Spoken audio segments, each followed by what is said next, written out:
During the weeks immediately after the September meeting, we all realized that the minimum wage process required much more time and much more discussion, that a short process originally discussed did not reflect how Olympia does good policy.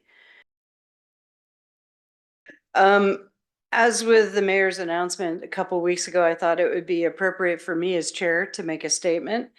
As the chair, I wrote this because I wanted it to be clear, so bear with me as I read it. As the chair of Finance Committee, I want to extend an apology to our community for any fear or anxiety created by the committee's conversation about minimum wage and the Workers' Bill of Rights. I also want to assure both the community and the council that city staff, including the city manager and the assistant city manager, only acted on the instruction of the committee and are not responsible for any of the confusion or fear. We were compelled to have this conversation in Finance Committee because of our work on Oli Strong and the requests from struggling workers in our community. So in September, the Finance Committee discussed topics that have actually been on our approved work plan for several years, including this year. These topics are again supported by our Oli Strong plan, a plan that the council recently approved. All the issues in the Workers' Bill of Rights are intersectional to our homelessness, housing, and economic resiliency. These issues include housing security, food sovereignty, living wages, and affordable childcare. Again, all issues highlighted in our Oli Strong plan and are tied to our economic stability. In September, Finance Committee started with a scoping conversation about the Worker Bill of Rights and minimum wage.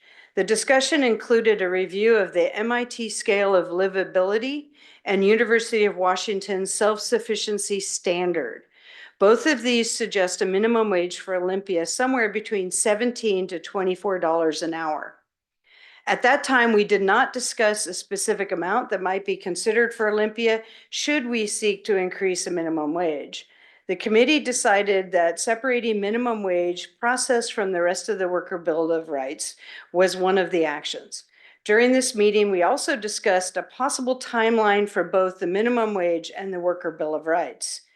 We then requested that staff work up these two processes, and the committee requested the study session tonight for the council to discuss these two possible processes: an escalated plan for outreach and community input on minimum wage, and a longer process for the rest of the Worker Bill of Rights. During the weeks immediately after the September meeting, we all realized that the minimum wage process required much more time and much more discussion, that a short process originally discussed did not reflect how Olympia does good policy. Yes, part of that realization was due to the concerns expressed by our small business community. The Finance Committee then called a special meeting on October 17 with the intent to readjust the whole process and clarify the conversation we had in September. During this meeting, it was discussed that a process for the entire Workers' Bill of Rights, including minimum wage, should have a thoughtful community conversation designed to discuss and develop a plan on how to improve workers' survival in our community while preserving small businesses.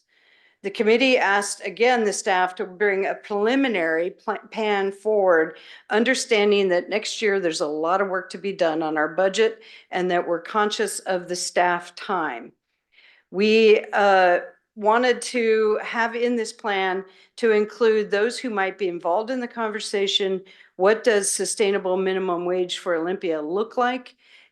Can we address the elements of the Worker Bill of Rights? How do we improve the lives of Olympia workers?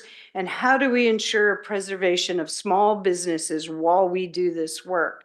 The committee envisioned that participants in this community process would include small business owner, business association, labor organizations, workers, nonprofits, and many other community members.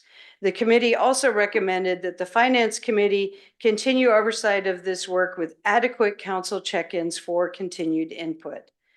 The Finance Committee is excited to bring forward to Council this discussion about what a possible process looks like to facilitate a community conversation intended to develop a plan.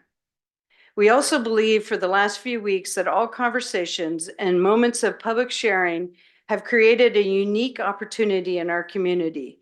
We believe that we are hearing from both workers and small businesses alike a willingness for a dialogue, to listen and to learn. A very good place to begin a community process on what does it mean to ensure survival of small businesses and our workers. We know that for sure Olympia has an excellent history and record on having difficult conversations, that given the appropriate open process, we will provide an equitable balance point between all involved, and the outcome will continue to make Olympia a better community. Again, as Chair of Finance, I sincerely apologize for any fear or harm this conversation caused our community, that the responsibility for any turmoil belongs with the committee, not the city staff. We sincerely believe in this conversation and that the health and resiliency of our community is tied to strong small businesses, but also a strong, healthy workforce. And we're looking forward to a conversation tonight and going forward. We will not give up.